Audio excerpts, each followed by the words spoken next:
माननीय मुख्यमंत्री के भाई अपना अनाज लेकर किसी एसएफसी के गोदाम में जाए देने के लिए और परिचय न दें तो सबसे पहले उनके बोरा पर लात मार के किनारे करेगा कि देखिए उसमें हमको दूर से बुझा गया कि मॉइस्चर है, और नहीं तो फिर वही दीजिए नमक के दरोगा वाला। नहीं, मतलब पूरी तरह बिहार का किसान बदहाल है, कहाँ जाएगा?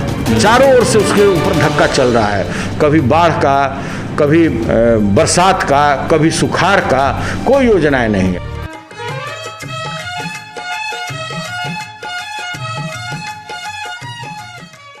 नमस्कार, आप देख रहे हैं बिहारवाणी। मैं हूं आपके साथ रितेश शर्मा।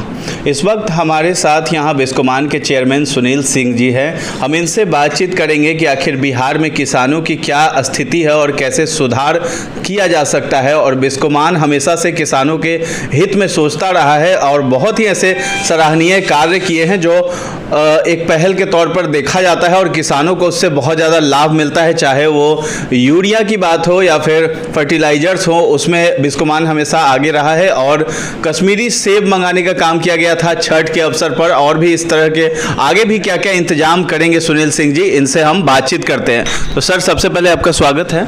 धन्यवाद सर। ये बिहार में किसानों की जो स्थिति है वो उसको आप कैसे देखते हैं और बिस्कोमान का क्या क्या योगदान रहा है और क्या आगे प्लानिंग है किसानों के लिए? देखिए, बिहार में आज के समय में किसानों की तो स्थिति बिल्कुल दुर्दशा है।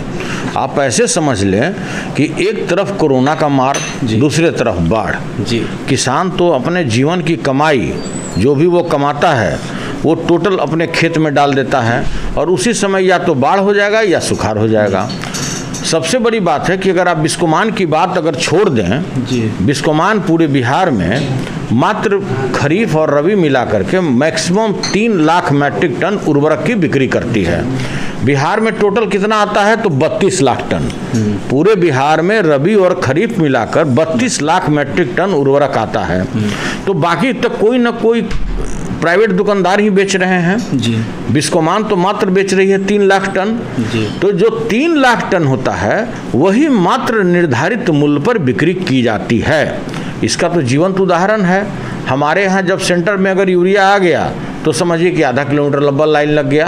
कोई भी बिहार में हमको ये बता दे कि किसी के यहाँ भी 10 व्यक्तियों का भी लाइन लगता है क्या? कहीं नहीं लग सकता। हमारा फुली कोई भी किसान आएंगे बगैर पॉस मशीन में उनका अंगूठा का निशान लिए हुए, बगैर उनको रसीद दिए हुए नहीं मिलेगा। बिस्कोमान का आप स्लोगन भी जानते हैं कि 265 का मतलब 265, ना 1 रुपया कम ना 1 रुपया ज़्यादा, और 1 रुपया बताइए और 2000 रुपये पाइए। पूरे बिहार में प्रचलित है। और तो और हम लोगों ने इसमें बिल्कुल पारदर्शिता लाने के लिए हर एक सेंटर पर 6 नंबर अपने पदाधिकारियों का दे रखा है। आप कहीं भी जाइएगा तो कहीं 1 नंबर रहता है और कभी भी खुलेगा नहीं। जैसा कोरोना के समय में, कोविड-19 के समय में बिहार सरकार ने जो नंबर जारी किया था अफसरों का, उसमें देखा गया था, कहीं आज तक लगा नहीं, लगेगा भी नहीं, भविष्य में भी नहीं लगेगा अगर ये सरकार है तो।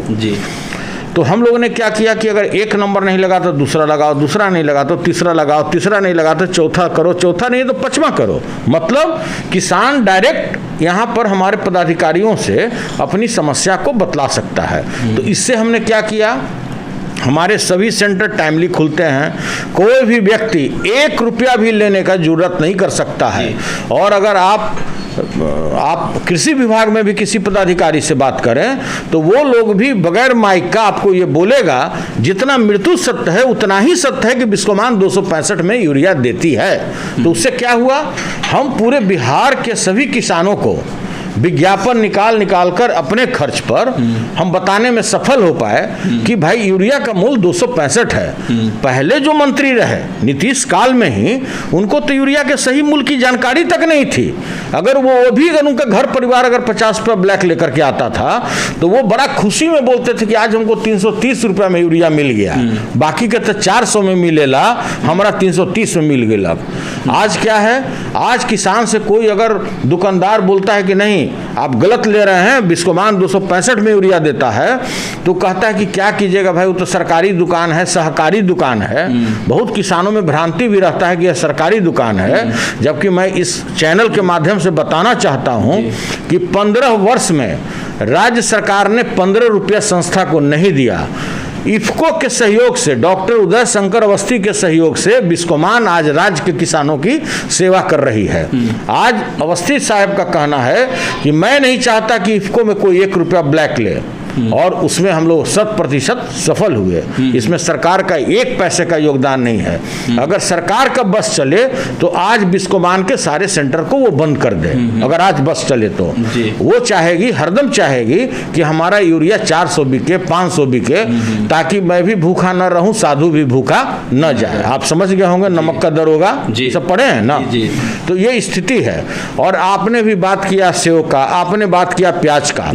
तो क्या हुआ, जब भी छठ का समय आता था, जब भी पीक सीजन होता था, तो बिहार में आप देखते होंगे कश्मीरी 100, 200, 225, 250, जरा कपड़ा से उसको जरा पोछ पाछ दिया, जरा चमका दिया, तो कहा कि हजूर स्पेशल क्वालिटी का ये आया है एकदम, हाँ, और ये हम आपको इतने रुपए में देंगे। जैसे ही धारा 370 हटाए गए कश्मीर में, तो भारत के माननीय प्रधानमंत्री आदरणीय नरेंद्र मोदी ने देखा कि जो वहाँ के ग्रोवर हैं, सेव के ग्रोवर, उनको कोई परेशानी नहीं हो। उसी समय छठ भी था। तो भाई हम चाहते हैं कि ये सीधा जो छठ व्रतियों के सूप पर चला जाए, और उन्होंने इसका माध्यम चुना नेफेड को, नेफेड चुना बिस्कोमान को, इसलिए कि मेरे पास तो जितना पहले ही बताया कि जितना मृत्यु सत्य उतना ही सत्य है कि निर्धारित मूल्य पर बिकेगा। तो जो 200 रुपए में सेव बिकता था उसको हमने 75 रुपए में बेचा, जो नारियल 50 रुपए में बिकता था उसको हम 25 रुपए में बेचे। और तो और जब प्याज का किल्लत पूरे बिहार में चल रहा था, जिसमें आप देखे होंगे कि पूरे पटना में 100 रुपये 110 रुपए में भी अच्छा प्याज नहीं मिल रहा था, उस समय बिस्कोमान के सारे कार्मिक हेलमेट पहनकर, क्योंकि दो आपस में गुट लड़ जाते थे, और जब लड़ते थे तो आपस में लोग पूरा संघर्ष होता था दोनों में, तो उन लोग जो ढेला ढक्कर करते थे, मेरे कर्मचारी को लगता था, तो सारे लोग हेलमेट पहन करके प्याज बांटते रहा। खबरें भी ऐसी चली जी, पूरी ईमानदारी से। जहां भी हमारा जाइएगा 7 बजे पार्क के सामने मेरी गाड़ी लग जाती थी।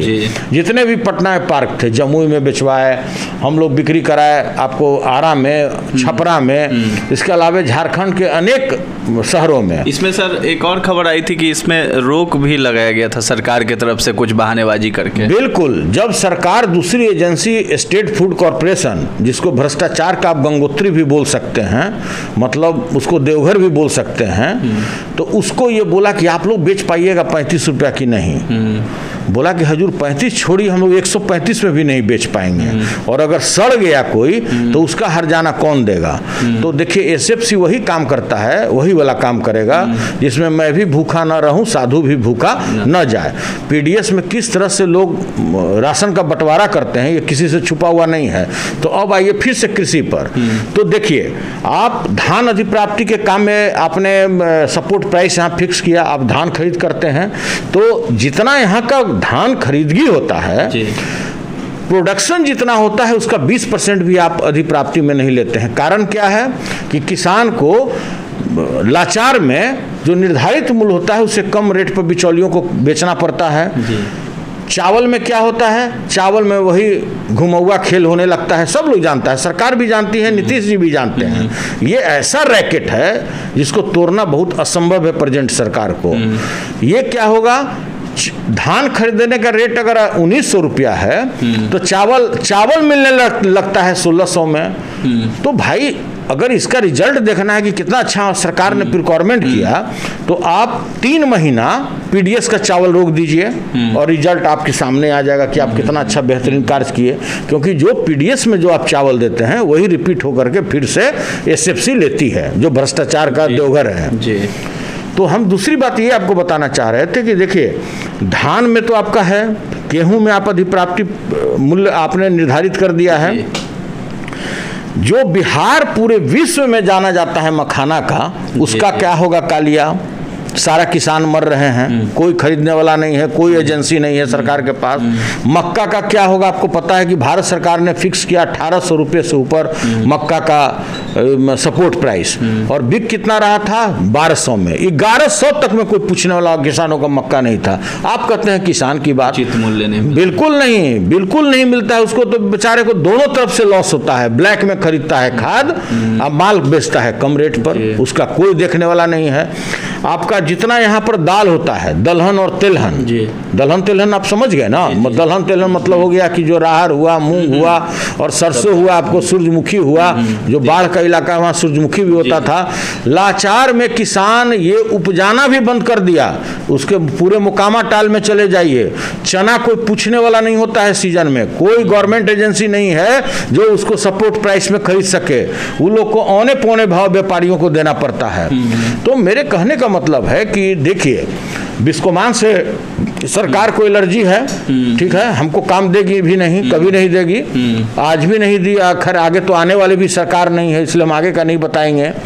तो कभी भी सरकार की मंशा नहीं रही बिहार में कि निर्धारित मूल्य पर किसानों को यूरिया मिले, डीएपी मिले, एनपीके मिले, पोटास मिले, कभी भी सरकार का मंशा नहीं रहा। और कभी सरकार का मंशा नहीं रहा कि भाई जो मखाना मेरा उत्पादन है, मखाना, दलहन, तिलहन, मक्का, कभी भी किसानों का उचित मूल्य मिले। कारण ये कहीं ना कहीं जो सरकार है ये व्यापारियों के साथ पूरी तरह से पैक्ट है कि भाई अगर हम उसमें भी अगर रेट फिक्स कर देंगे तो हमको तो लेना पड़ेगा, और लेना पड़ेगा तो फिर व्यापारी मेरा क्या करेगा जो हमको सीजन में चंदा उंदा देता है, चुनाव के टाइम में जो पैसा देता है। तो इस तरह का बात है। तो किसान पूरी तरह बदहाल है।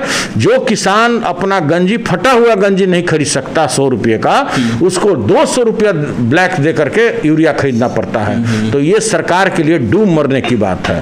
और अकेला बिस्कोमान क्या करेगा? मुझे लगता है कि अगर अभी मौजूदा सरकार जो है अगर वो हटती है और राजद की सरकार बनती है महागठबंधन की, और उसमें क्या दृश्य होगा और किसानों के लिए क्या बिस्कोमान करेगा और ज़्यादा काम?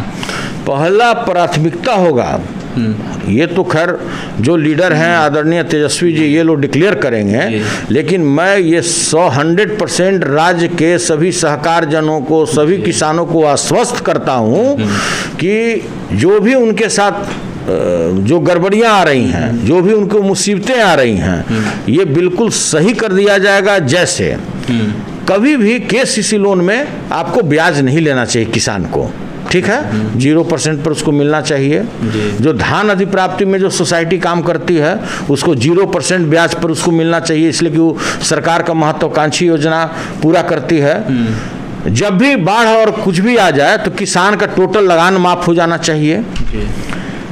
जितने भी आपकी खरीदगी है, जितने भी किसान उत्पादन करते हैं उसका आच्छादन है, उसका 80% सरकार को खरीद लेना चाहिए, जो 10% भी नहीं खरीदती है।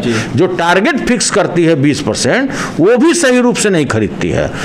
कारण क्या है? जो पैसा नहीं देगा उसको लात से मार के उसको बुरा किनारे कर देगा, गए हटिए, इसमें लगता है थोड़ा मॉइस्चर है। कितना कलाकारी होता है एसएफसी में, कितना बड़ा।